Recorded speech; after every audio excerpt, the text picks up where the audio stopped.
Jake Heaps is a 19-year-old true freshman taking snaps as the Cougars quarterback. It's a position he's been playing since he was 9 years old. True Blue's Robbie Bullough sits down with Heaps in the most extensive television interview of his young career. The last time a freshman threw a touchdown pass for BYU was in 2003 when John Beck did it against Stanford. Jake Heaps was just 12 years old at the time, but was already being groomed as a quarterback. Now, most fifth graders are still trying to figure out what they're even interested in. You not only knew what you're interested in, but you drove 3.5 hours to get coached as a quarterback?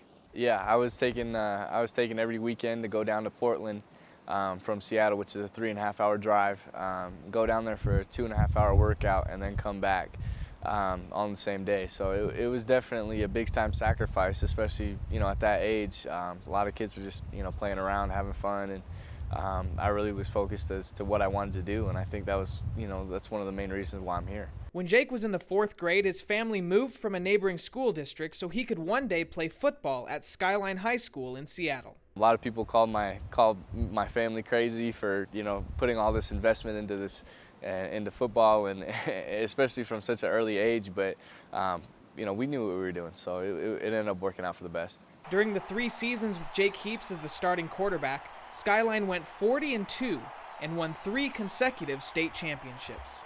Talk specifically about one state championship game. You trailed 28-7 in the 3rd quarter, but came back to win 42-35. Right. The game was my sophomore year. We went 13-0 up until the state championship game, and all of a sudden we're down 28-7 heading into the 3rd quarter. And things didn't look too good, but I believed in my teammates. I believed in what we could do.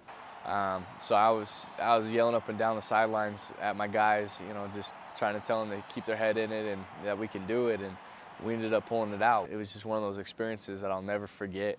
And you'd already established yourself as a leader for the team. Earlier that season, after a win against Bellevue, a lot of your teammates were talking about going out and celebrating and drinking, and you went Newt Rockney on them, and all of a sudden, got up on the bench and gave them a lecture.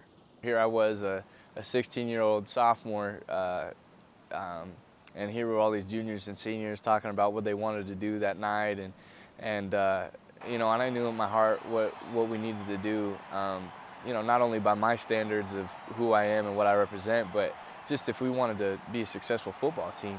And all of a sudden, out of nowhere, I just stand up on a bench, and I just start spewing all these things about, how if we're going to be a championship team and if we really want to win a championship this year, that we can't go out there and party and risk everything just for one good moment when we could have a moment that will last us a lifetime. One of our captains stepped up and said, he's right. None of us are going to do that, and none of us will do that because we want to be a good team, and that's why this kid's our quarterback.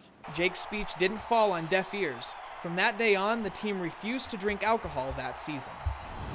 Next week, in part 2 of Robbie's interview, Jake tells us why he chose to play at BYU and what it was like to take his first steps onto the field at Lavelle Edwards Stadium. That's probably the coolest 20 minutes I've had. He sat there and saw the police come, and I was just like, oh man, what did I do? That is part 2 of our interview next Wednesday on True Blue.